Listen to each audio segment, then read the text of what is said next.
because I'm really passionate about that as well. I want women to be strong and girls to be strong without losing their femininity. That's beautiful. I like that so much. Like and, women to be strong, but without losing the femininity. Because I feel like that's it feels like it's a weakness to be feminine. And I just love that so absolutely. much. Yeah.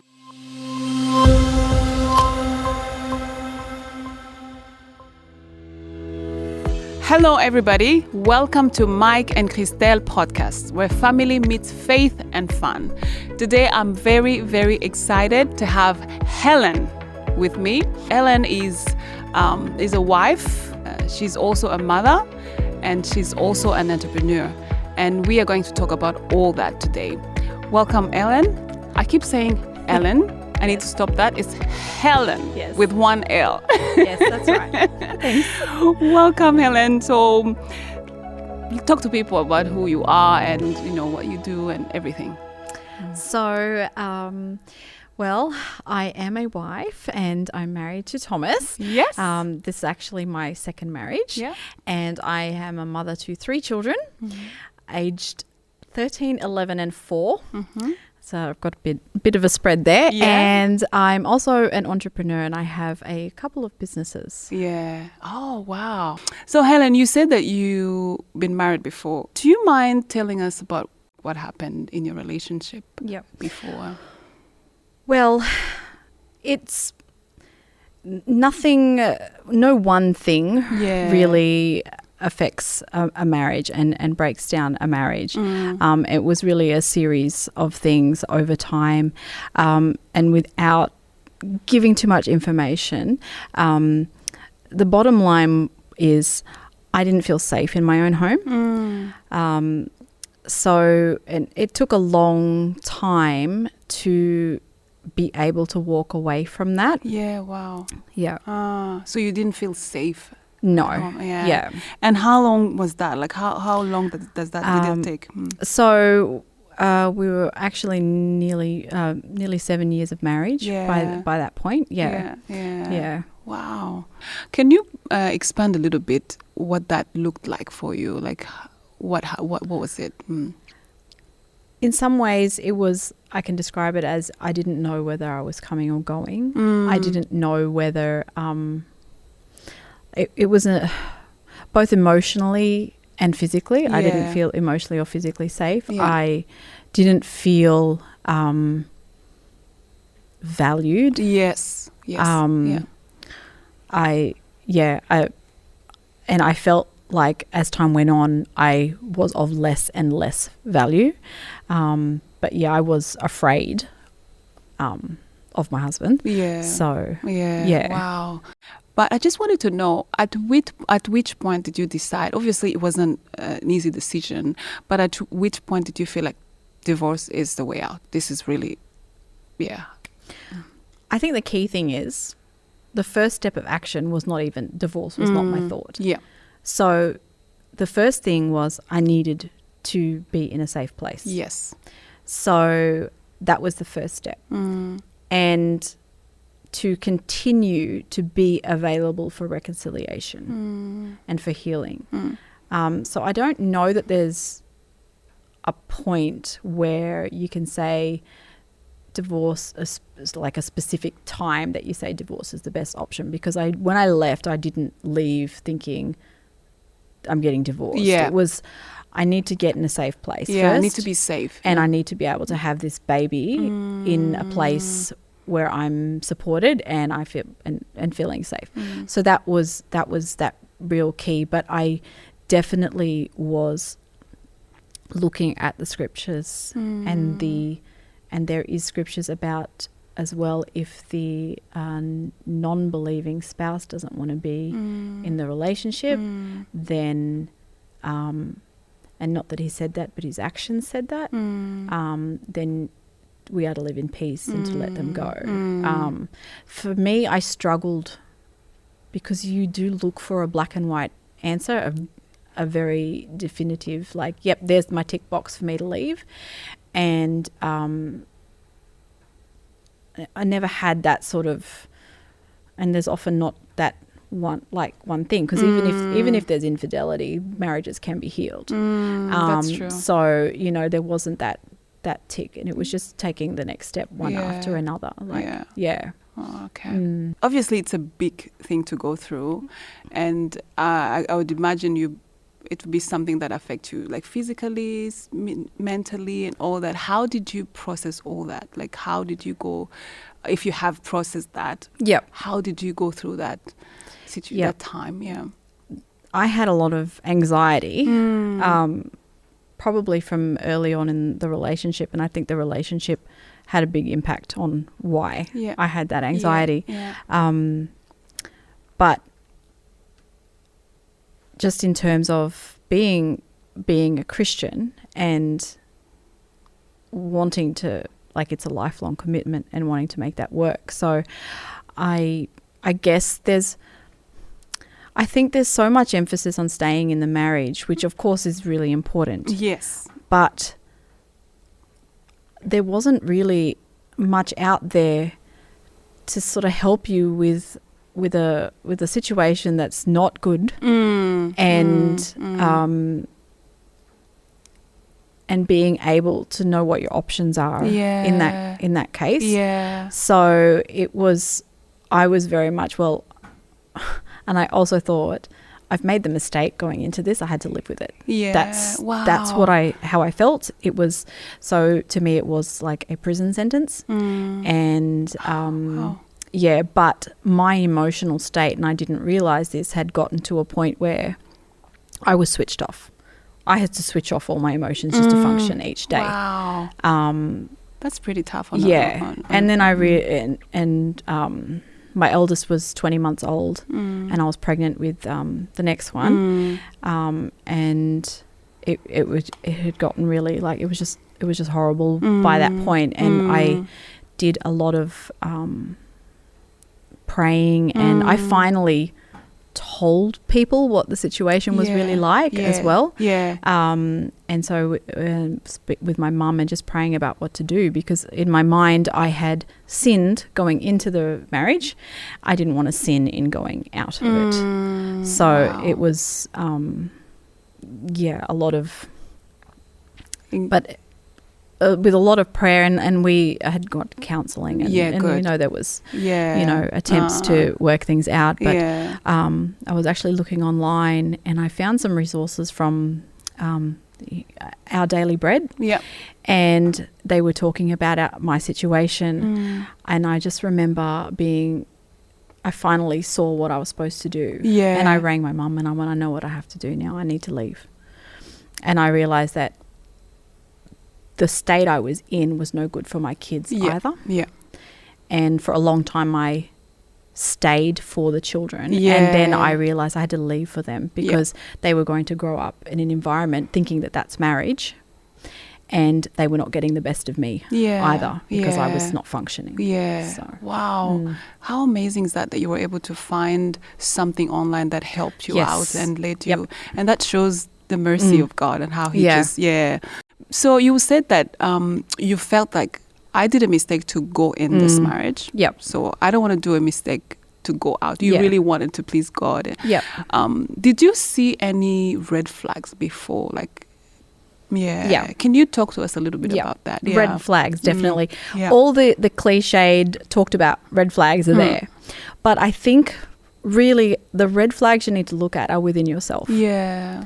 And what is happening to you and your behavior. Yeah. And I was a Christian, and basically I had no problem handing everything over in my life to God except who I was going to marry. Yeah, wow. Because I had this idea that Christian men were boring and I didn't want one of them. So I was determined to have my own way. Yeah. So I was, he was not a Christian, so the red flag in that, obviously, that's a big red flag as a Christian, number one. Yes. And then my behavior in that, because I was doing things I shouldn't be doing. Yeah. I was hiding it from people. Yeah. And you're not able to be honest, particularly with your Christian family. Yeah. And the sort of the fear was always starting to creep in early as well. So there was a lot of fear. Yeah, just not feeling safe, even though I didn't really understand what that feeling was at the time. I was 19 when we met. So I'm still very young, but you think at that age, exactly what you're doing. Everything.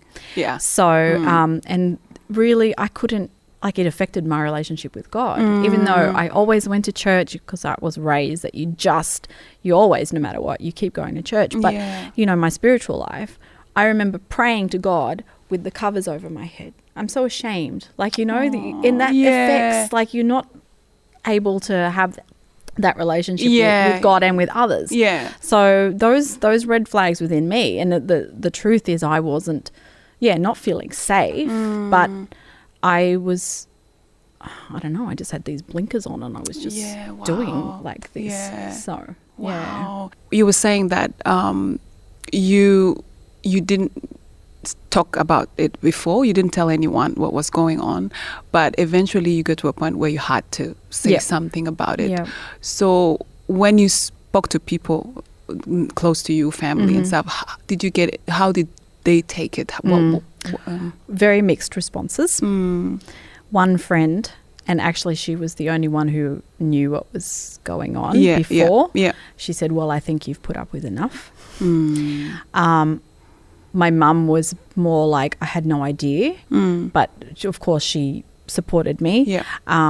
Other Christian friends dismissed it as not a big deal, and basically said, "Oh no, you're being overreacting." And one friend, because I asked to stay with her for a while, I knew she couldn't understand why. Yes, but she didn't question me, and she said, "Yes, of course, come stay with me." That's beautiful. But after spending 3 weeks with her, she knew, she understood, and she was like, and I thought that was really important as well to have that witness to that, and she understood, and she was like, "Yeah, you need to go." Yeah, she felt and saw for herself, and she was like, wow, that's beautiful. Yeah, and I had a lot of support from our pastors then as well. Yeah, they were really, really trying to help and to heal, bring us together and that. So some people I know some women may be living in that situation. They don't have the courage to speak about it. The biggest fear is that no one is going to believe you. That's what I felt. Wow. Yeah.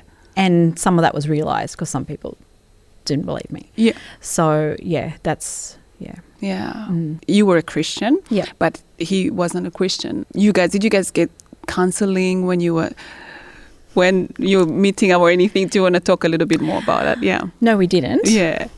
I knew he didn't want to. Yeah. And I didn't want to because I guess you don't want someone telling you what I think I knew deep down was that this is not a good idea. Yeah. So I apologized to my pastors because I manipulated the situation and managed to sidestep it. So, yeah. How did you do that? So we're giving people tips? No. How did you? Because you knew down deep you didn't want. You knew the right thing to do, but you didn't want to hear someone telling you this is the right to do. But how did you manipulate the situation? Yeah, because some people can be doing that now, and they don't know that that's gonna end really, really maybe badly for them. Yeah. So because I was having my other pastor from my home church do the wedding. So the pastor at our church thought he was doing the pre-marriage stuff with us, and then the other one thought that the other one was doing it. Yes. I'm sorry. Yeah, you're sorry. It's good that you are sorry. Yeah. And you have been and I'm really sorry because we're the ones who suffered ultimately from that. From not going through that. Yeah. Now let's talk about your husband. Yes. Thomas. Yes. How did you meet? Well, that's my fun story. I like these stories. It's interesting. I have known who Thomas is for 20 years. Wow. He started going to my church not long before I left to go to uni. But I don't really remember him back then. I remember him when I used to come home from for holidays, and there was this tall, smiling guy near the front of the church every Sunday. That's, and I remember saying to my sister at one point, "Who's that guy?" And she goes, "Oh, we call him Smiley." which if you know my husband, you understand. Yeah, because yeah, he's absolutely. Yeah. So, but that was it. That's all like, okay, whatever. And then when I moved back home after my marriage, my first marriage failed, moved back home, he was still there. But I had a newborn baby and a 2-year-old, and this fear of ending up in the same situation again. Yeah. So I had asked God to close my eyes to any man until the right one. Wow. So I didn't notice him at all. He was just there, part of the furniture. And then part of the furniture. I like that. I didn't hear that. Part of the furniture. Yeah. I love it. Yeah. Thomas is just always, he's just there. That's the guy, that's his spot there at church. He's always there. I've never really spoken to him or anything.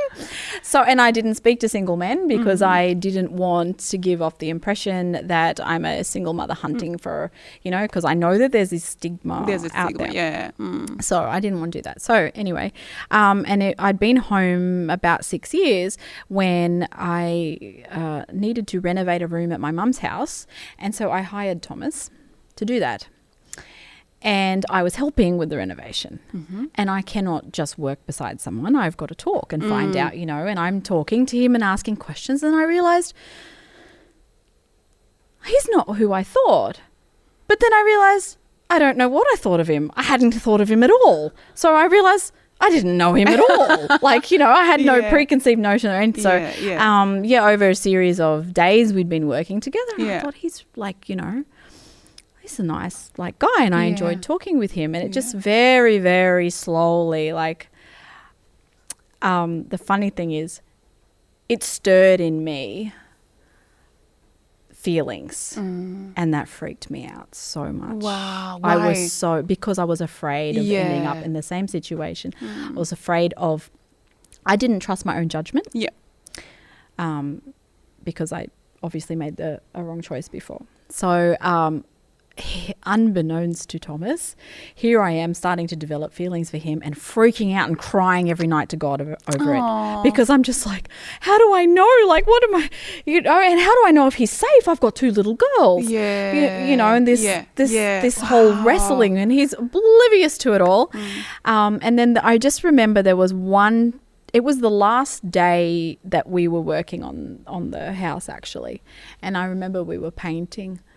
And we were just talking about, I thought the topic of marriage had sort of come up, because he mentioned that, his dad had said to him, because he was already 43 or whatever it was, are you going to get married or whatever? Yeah, and he said, well, he's like, there's never been anyone around, and everyone goes off to uni and stuff, which I was one of those, and he's kind of feeling like he's missed his boat. Yeah. And we were and I was on a fact-finding mission a little bit then as well, just to see what his status was and where he was. Yeah. And then we were just talking about, we just discovered during that casual conversation, which was easy to have while you're painting, because I guess it's not an intense sort of, thing. Yeah. But that we had the same wants in life. Oh, wow. The kind of the way where we wanted to live and stuff like that. And I was quite intrigued from that point in time. And then this was all so slow, because I would only see him on Sundays as well, and I've got 2 little kids. And then I had mentioned at that time too that I didn't have a bike, and I hadn't had a bike since I was a kid. Yeah. I think it was just a few days later, he turned up at the house with a bike he'd fixed up for me. Wow. And so there were these little signs, and I thought, does this mean something? Yeah, because if you know my husband, he's not very emotionally expressive.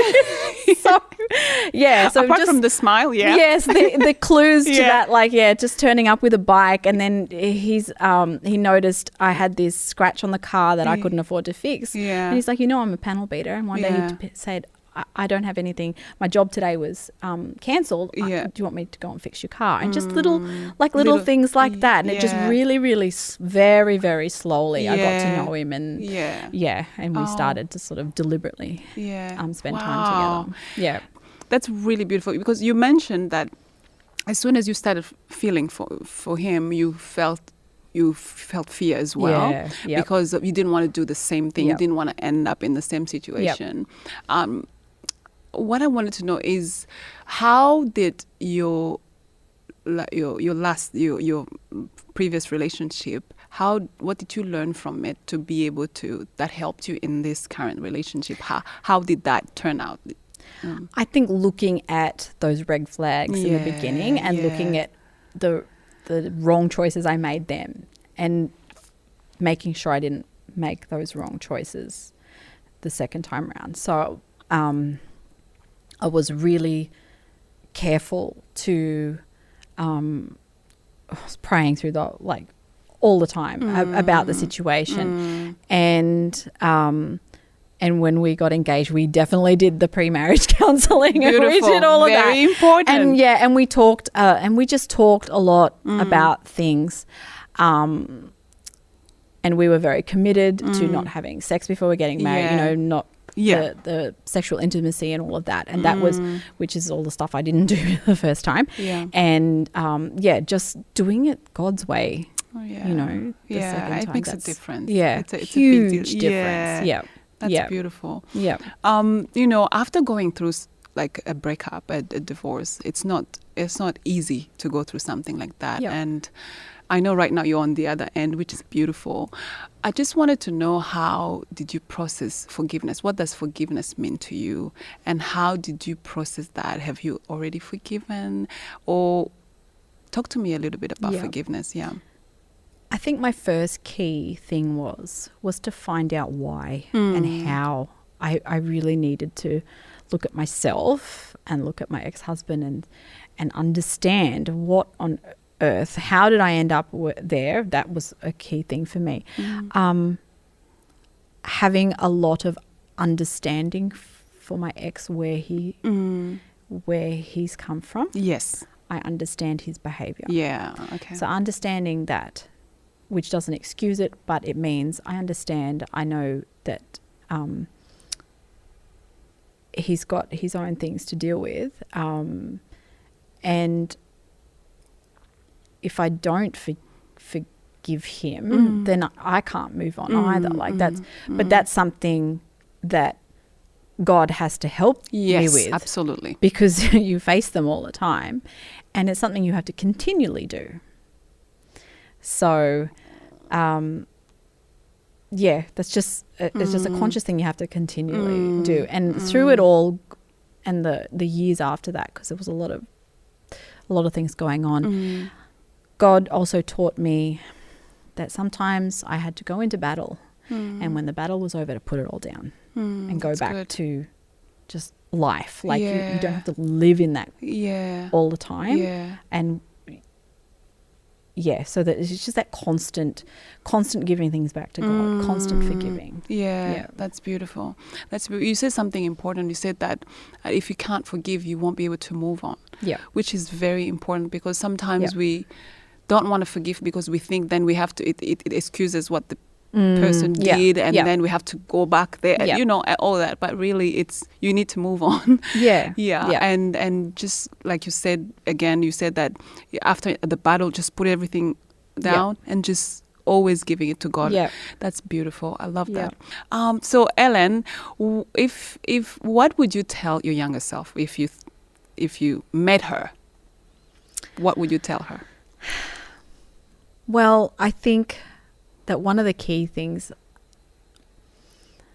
is God's not boring, right? And God's dreams for you are more impressive than your own. And then God wants good things for you. Yeah. I guess I thought that God was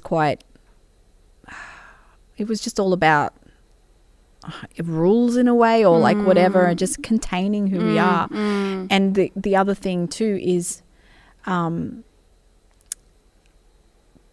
tell myself to allow myself to be me, to be who God created me to be, and not who other people might think I need to be, or what society thinks I need to be. And just being like that, because it really was a big issue for me growing up. I wanted to get married, and I did not trust God to pick that person. And I don't even know really why I thought that. Yes. I was going to ask. Yeah, I don't know, but it was just, I guess the Christians around me had not inspired me very much or encouraged me in what I saw. Yeah. And I think that's a big lesson for Christians out there as well, to realize like the way we behave in front of kids as they grow up, it impacts how they're viewing Christians and whether they want to be around Christians when they get older. So just that's a big lesson, because the younger kids, they're like little sponges. They're just seeing and picking it up and say, oh, this is boring. Because eventually for you to get to a point where you're like, Christian men are boring. Yeah. There was a process that had happened for some time. Yeah. And you realize that's it. God's not going to pick this for me. I'd always had a relationship with God, but I didn't like Christians. Yes. Which is, and I know some of it's my own, my own things and my own like stuff going on, but there was, I just had that battle and just, telling myself, if I could tell myself that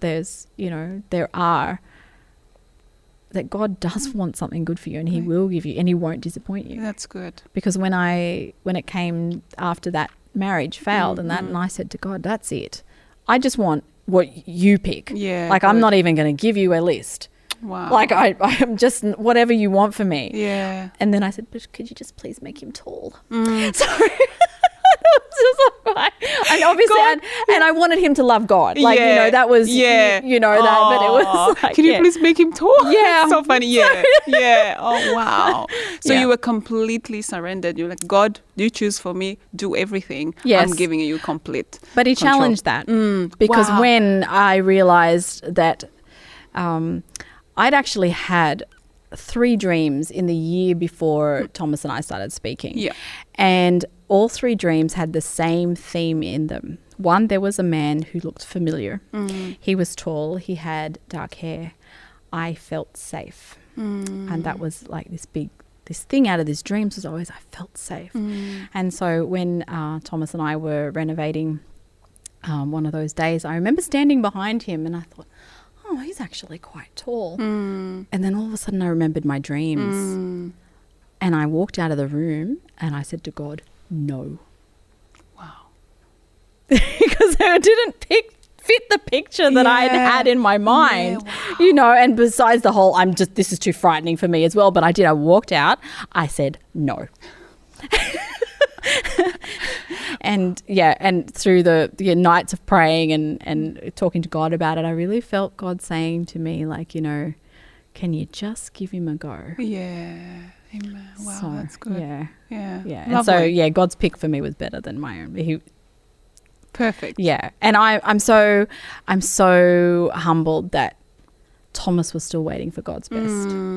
So he was still available. Like, That's beautiful. Oh, I love this one so much. Okay, so you mentioned that you are a businesswoman. Yes. And you are very passionate about women in business. Can you talk to us a little bit about what you do and why that passion? How did that come about? Yeah.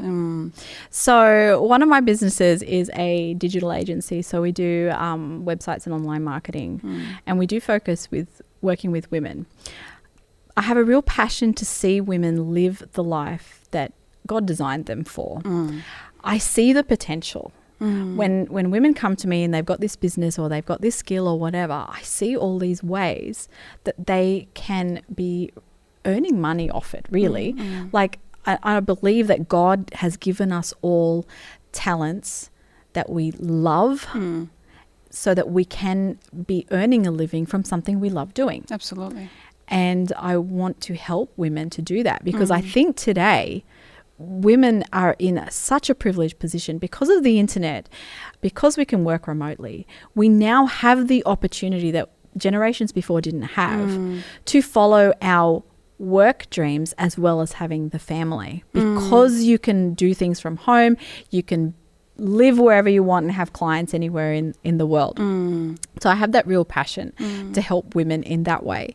And then alongside that, I've got like a personal ministry side of things, and we've just launched Inspire by Zalima. Yeah. And if anyone's confused, Zalima is made up of the names of my children. Their letters are in that. Yeah. So, because this was I have really started this with them in mind, because I want to raise girls, my girls, to know who they are in Christ way earlier than I did. That's I just want them to know it way sooner than I did, and to have that personal relationship with him. And I know that the enemy has upped the ante on the attacks on youth and particularly and women, or on everyone. Yeah. But my heart's really there with the girls, and I don't want. I want to help girls to not end up in the position that I was in. And so we've the first thing we've done is this Armor of God project, where we've designed this wall art, and it's meant for girls, because I found the Armor of God stuff that I was looking for out there was very masculine, outdated looking, very uninspiring. So I wanted something really strong.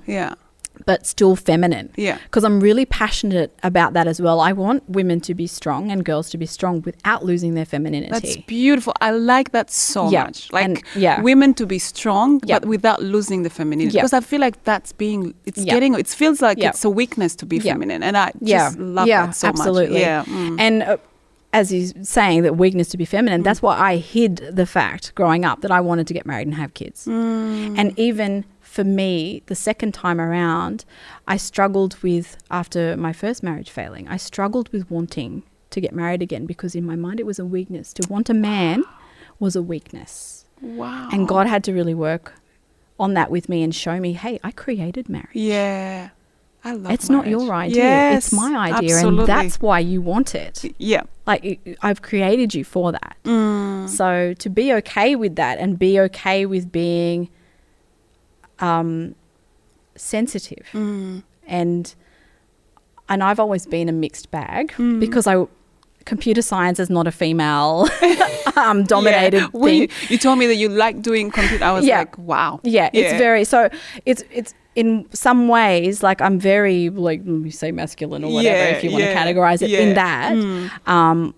Wielding a screwdriver and stuff, I used to assemble computers or whatever. But I'm still very feminine. And I don't want to compromise that. Yes. And so I want to help. And I've seen that in my daughters, because particularly one of them, very girly. And she feels the pressure out there that by the time you get to a certain age, you should be ditching that. You should be ditching the dresses and the pink. Oh, wow. Like, but if she wants to, I'm not saying you have to keep the pink and the dresses. But if you want But if you want it, she should be free to do that. Exactly. Absolutely. And to be feminine. So that's why this Armor of God thing too it's about strength and femininity. Yeah, it's beautiful. I had a look at it, and I've already ordered mine. I can't wait for it to come. But we're going to put the link down and just out for people to order. But it's really beautiful. You can see a beautiful artistic thing, but feminine as well. Yeah. And it's just gorgeous. Yeah.